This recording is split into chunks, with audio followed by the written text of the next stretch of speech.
नमस्कार, मी डॉक्टर वैशाली। तर आजच्या व्हिडिओमध्ये आपण कॅन्सर विषयी बोलणार आहोत। कॅन्सर फ्रिक्वेंटली होताना दिसत आहे। ते पूर्वी जरा कमी प्रमाण होतं, पण आता हल्ली खूप जास्त प्रमाणात कॅन्सर पाहायला मिळतोय आणि खूप यंग एज ग्रुपमध्ये सुद्धा आम्ही पाहतोय की पूर्वी असं व्हायचं की एक ठराविक एज नंतर म्हणजे 50 नंतर 60 नंतर 70ला आला माणूस त्याला काही ना काही कॅन्सर होत असायचा। म्हणजे की जसं जसं वय वाढतं तसं तसं इम्युनिटी रेजिस्टन्स पॉवर कमी होते आणि तसंही कॅन्सरचे जे सेल्स आहेत ते बॉडीमध्ये रेग्युलरली तयार होत असतात, पण ते आपली जी इम्यून सिस्टम आहे ते त्यांना किल करत असते किंवा त्यांना कमी करत असते कॅन्सर सेल्सला। पण हल्ली तसं राहिलेलं नाहीये। हल्ली अगदी लहान वयात 30-40 सुद्धा लोकांना अनेक प्रकारचे कर्करोग पाहायला मिळतोय। त्याचं कारण पण तसं झालेलं आहे की लोकांची जी लाईफस्टाईल आहे ती पूर्णपणे चेंज झालेली आहे। उशिरा झोपणं, उशिरा उठणं, तासनतास फोन घेऊन बसणं किंवा कम्प्युटर समोर, लॅपटॉप समोर असं बसून राहिल्यामुळे, फिजिकल ॲक्टिव्हिटी नसल्यामुळे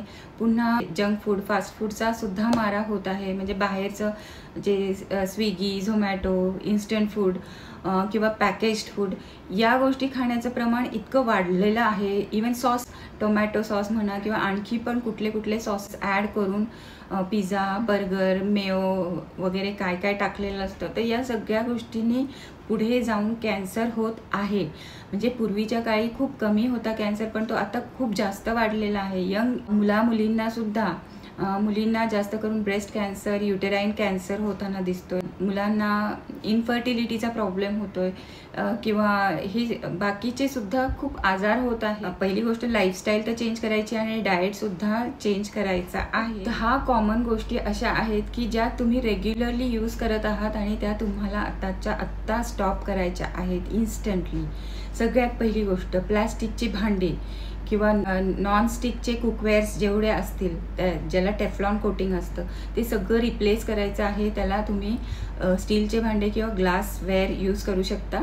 जेवढे लंच बॉक्सेस असतात, हल्ली डिझायनर लंच बॉक्सेस आलेले आहेत मार्केटमध्ये। लहान मुलांना अगदी प्ले ग्रुप नर्सरीच्या मुलांना सुद्धा प्लॅस्टिकच्या बॉक्सेस, लंच बॉक्सेसमध्ये जेवण दिलं जातं ते पहिलं बंद करा। स्टीलचे भांडे वापरा। दुसरी गोष्ट प्लॅस्टिकच्या बॉटल्स असतात ज्याच्यात पाणी स्टोअर केलेलं असतं किंवा तुम्ही बाहेरून बिस्लेरी बॉटल्स वगैरे घेतात ते सुद्धा खूप रिस्की आहे। कारण काय होतं, बऱ्याचदा उन्हामध्ये त्या बॉटल्स कॅरी केलेल्या जातात किंवा दुकानात सुद्धा उन्हामध्ये ठेवलेल्या असतात, तर त्याच्यात मायक्रोप्लास्टिक रिलीज होतं आणि ते प्लॅस्टिक तुमच्या पोटामध्ये जात असतं। तर ते बंद करा अगोदर।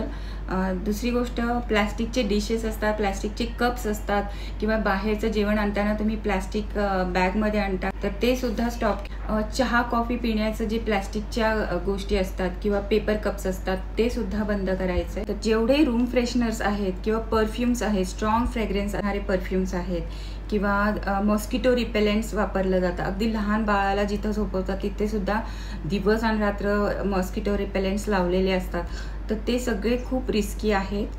काही धूप, अगरबत्ती वगैरे वापरली जाते, त्याचा कंटिन्युअस जो स्मोक आहे ते सुद्धा कार्सिनोजेनिक होऊ शकतं। काही कॉस्मॅटिक्स आहेत की ज्याच्यामध्ये फॉर्मॅल्डिहाइड असतं, पॅराबेन असतं, सल्फेट्स असतं, तर ते तुम्ही कमी करायचं आहे। सगळ्यात इम्पॉर्टंट, जे लोक पान, तंबाखू, सिगरेट्स, गुटखा खातात, सुपारी खातात, तर याने कंपल्सरी तोंडाचा कर्करोग होत आहे।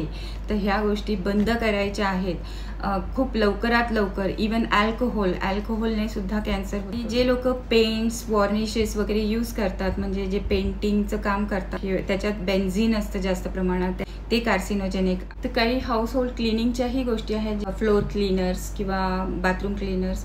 तर स्ट्रॉंग फ्रेग्रन्सवाले जेवढे असतात त्याच्यात अमोनिया असतं, क्लोरीन असतं, फॉर्मॅल्डिहाइड वगैरे आहे, तर ते सुद्धा बंद करा। काही पेस्टिसाइड्स आहेत, म्हणजे तसं तर भाज्यांवर किंवा तुमच्या फ्रूट्स, व्हेजिटेबल्स हे प्रॉपरली वॉश करून मगच यूज करायचे, कारण बऱ्याचशा भाज्यांवर पेस्टिसाइडचा खूप मारा केलेला असतो। इवन काही खाण्याच्या गोष्टी आहेत की ज्याला स्मोकिंग केलेलं असतं, जास्त प्रमाणात धूर देऊन स्मोकी फ्लेवर करून जेवणं बनवलेली असतात, तर ते सुद्धा कार्सिनोजेनिक आहे।